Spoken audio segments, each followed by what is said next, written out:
How's it going, everyone? Hope y'all are doing well.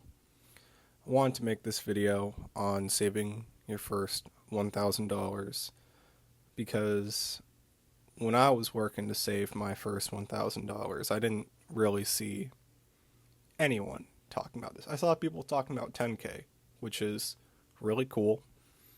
I saw people talking about 100K, 1 million, but I saw no one really talking about $1,000. And I realized that, like, after writing out this PowerPoint, it's kind of the same. The principles, the theory is all the same, but I'm new on this financial journey and I wanted to share my experience on saving my first $1,000 cuz I'm on the road to 10K, man. That's what I'm trying to hit right now. So that's one of my goals. $10,000 invested. That's my goal. So let's talk about the first $1,000 and some of my thoughts on saving it. This milestone is super important, guys. All right, look, everyone who has, 50,000, 100,000, 10,000 in the bank started saving their first $1,000, right? Started somewhere. And this is the first step in a much larger process of financial freedom. And I think that it's a very rewarding journey to be on. Okay, it's been very rewarding for me. $1,000 is the first tangible step that, like, hey, I'm making progress here. Like, I'm moving somewhere. For me, like, my first 1,000 was like, whoa, like, I'm actually doing something here. This is pretty cool. It was also my first tangible, real financial safety net where I knew that most everything that would come my way, I'd be okay with. Now, God forbid, something crazy come up, I'll deal with it, right? But like most things, most emergencies, $1,000 could cover.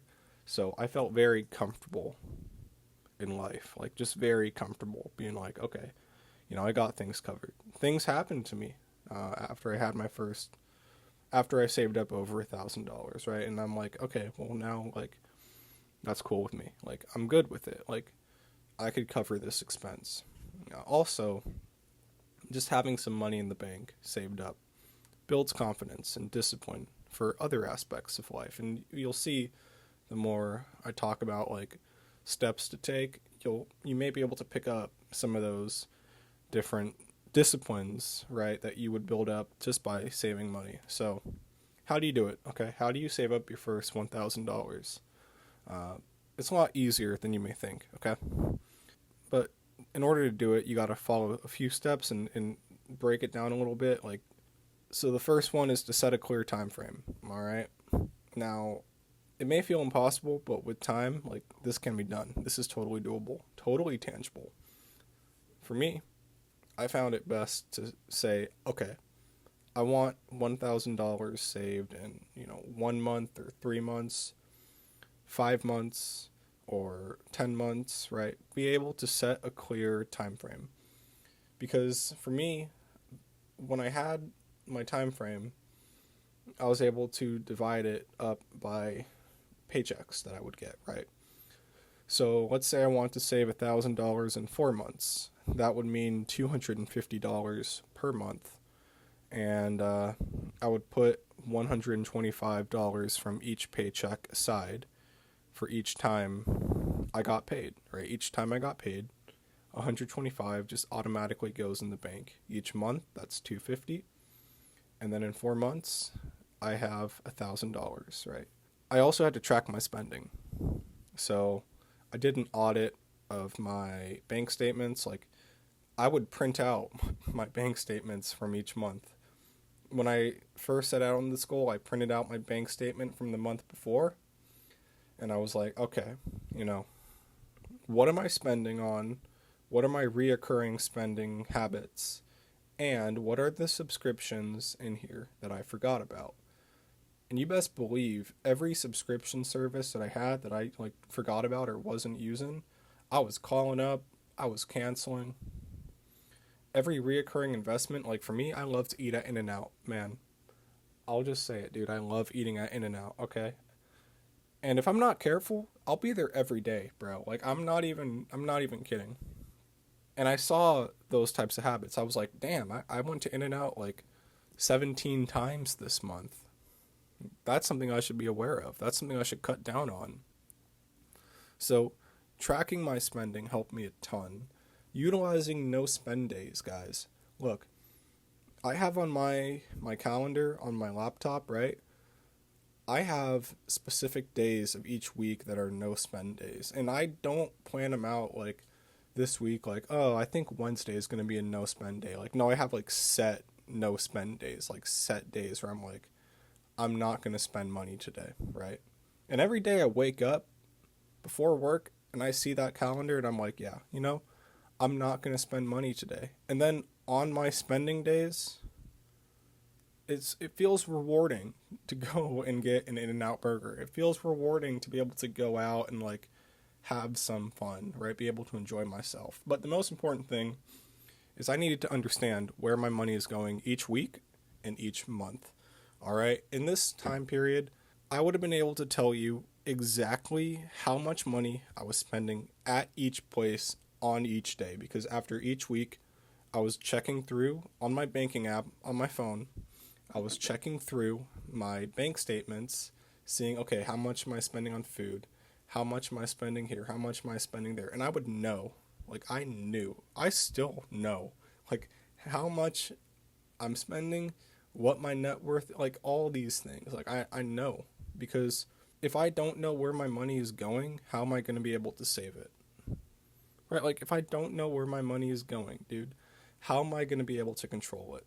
All right? That's the most crucial part, guys. And I hate to say it, all right, because I feel like this is overused and I kind of hate this advice, but it's true. You got to cut small expenses, all right? Look, a $5 cup of coffee is not going to kill you, all right? A $5 meal or an In-N-Out meal, for example, that's not going to stop me from retiring, right? It's not going to like tank my net worth, right? But, big but here, all right, guys, those things add up. Like, if I'm waking up in the morning and I'm buying a $5 cup of coffee, and then I'm going to lunch at like Chipotle or In-N-Out or something, I don't want to keep on using In-N-Out, but like if I buy a $5 cup of coffee and then I go out to lunch and then I go to dinner or I buy drinks or whatever, impulse purchase something off of Amazon or whatever, Temu, guys, like that's going to add up, right? And like, here's what I'll say, all right? In the previous example, we talked about saving $125 per paycheck. That savings rate is a rate where $5 like kind of does matter. $10 does matter, all right? So start asking yourself, like, can I bring my own lunch? Can I make my own coffee at home? Or can I make a meal at home? Like, do I need to stop? Like, that's what I started asking myself personally. Like, I'd be going home and I'd be like thinking about getting some food, eating out. And I'd be like, no, because I have food at home. We have food at home, guys. Like, we have food at home. And those are the questions you need to start asking yourself. And like I was talking about in the tracking your spending, don't kill yourself doing this, right? Like, budget in fun and expenses. Like, I'm able to have fun. I'm able to do things because it's in my budget. Like, I set a budget for that now.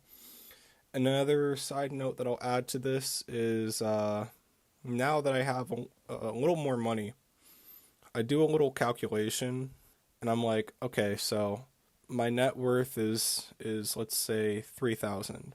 Okay. 2% of that, if a purchase is, well, actually, let's say 2,000. If a purchase is more than 2% or 2% of my net worth, I'll think about it for a day. I think that's like $20 or so.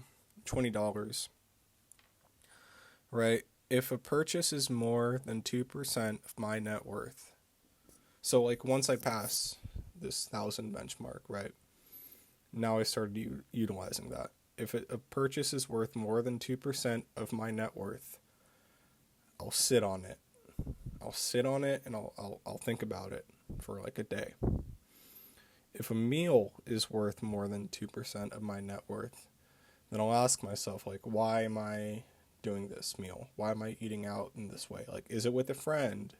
Is it like, is it a date or something? Right? Like I'll think more mindfully about these 2% things. And guys, look, increasing your income, crucial, man, crucial, so crucial. Think about this. All right, if you're working to save your first $1,000 and you're on that 4-month time frame, $125 per paycheck. If you could sell just a few extra things each month, it doesn't have to be every day, doesn't have to be every week, just like 1 or 2 items a month. Let's say you make $60, $100 selling used items that you're not using anymore. Think about how that's going to help you reach your goals faster, right? That profit that you make, straight to savings. Just put it in savings and forget about it. This is how I was able to shorten my time frame to reaching my goal. I had a set time frame. It was 2 months. 2-month time frame. And I was able to get that down to just over 1 month because I was working every day. And then after work, I'd come home and say, okay, well, how can I bolster my income, right? And guys, like, you don't even have to be like hustling like that. Just take some time to learn a profitable skill. Learn video editing. Learn how to do something that's going to make you money. All right? Like, I don't know, man. Like, it's... I hate to see people... And I used to be this way. All right? You work and your paycheck is like less than what you need or what you would have wanted, right? It's less than what you would have wanted. And I used to be like, oh, dude, they're not paying me enough, yada, yada, yada. And I would do nothing to change it, man, right? I'd be like, guys, like, I'm out of money. I'd blow through my paycheck. I'm out of money, yada, yada, yada. And I do nothing to change it, man. Like, this is something that I started doing to properly change my situation. And guys, it's a game changer, I gotta say. Stay motivated while you're on this journey to $1,000. Set milestones and track your progress through each one. So $2,000 is cool because it's $250, $500, $750, and then you're there, right? You're there. Think about when you're saving, just how far you've come, right? When you reach $750, think about like, oh damn, like I remember when I was at $250 and now I have 3 times that. You know what I mean? And seeing that first comma in your bank account is super cool, dude. Like, I'm not gonna lie, man. When I hit my first 1,000 in my savings account, and I saw that comma, and I saw my checking account was still pretty full, I was like, yo. I was like, dude, I was cheesing, man. I was like, oh man, like we're going somewhere. We're going somewhere. Like, guys, like, reaching that first 1K is like, it's not easy. I'm not going to lie. Like, it's not easy. Okay. It takes discipline. It takes work, right? But what I will say is like, it's like inertia, you're trying to get this thing moving that hasn't been moving. Maybe it's been hard to get started. Maybe you've put off starting it. Maybe extenuating circumstances stopped you from starting it. But man, once you get it moving, like, it's a breeze, dude. It's such a breeze, man. And guys, like, it's cool, man. Like, track milestones, stay motivated. Remind yourself why you're doing this, okay?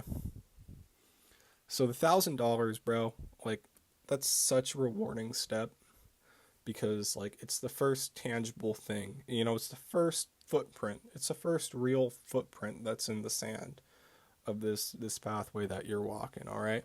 And guys, like, trust me, you'll be much more confident just being able to know, like, if something happens, I'm prepared. I don't have to take out a loan, right? I don't have to call up my family. I don't have to call up my friends, like, begging for money.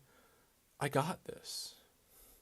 And the most important thing when it comes to saving is just consistency, right? You don't need to be putting $500 a day or $500 each. You don't need to be putting 80% of your paycheck into savings, right? Because, like, chances are you're going to burn out. You're going to burn out because you're not having any fun, dude. Like, I would much rather save $50 a week for a whole year than save $1,000 and only hold on to that for 1 month, right? I'd much rather have $50 a month. I'd rather have $50 saved each month and still be holding on to that cash than being like, oh man, I saved up $1,000 in 1 month, but then 6 months later, I don't have it anymore, right? Having that consistency is like, that's what's going to make this money stay. It's what's going to make the money last longer, right? Being able to just consistently put some money into savings and maybe minimize your lifestyle a little bit, right? Like, I hate to say it, but like, it's going to happen. If you want to reach this goal, like, you can't be buying everything you see online, right? You can't be going out every night or every Friday, Saturday, Sunday night. Like, nah, dude, like, things are going to have to change. So overall, in short, finally, and to conclude this, I thought this would be funny to put in.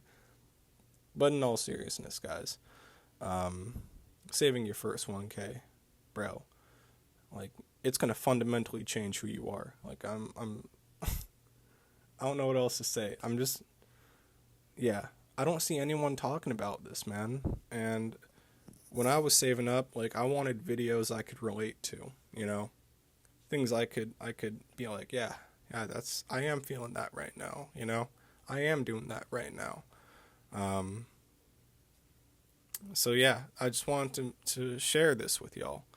Like, this has been a journey that I've been on for a little bit now, and it's been super, super rewarding, man. And let me know where you guys are at your savings journey. Are you working to save up your first 1K? Have you already saved your first 1K? Are you on to bigger things? And what would you do? I'm curious. What would you do if $1,000 hit your bank account right now? What would you spend it on? Where would you put it? Let me know. All right. Have a nice night. Peace.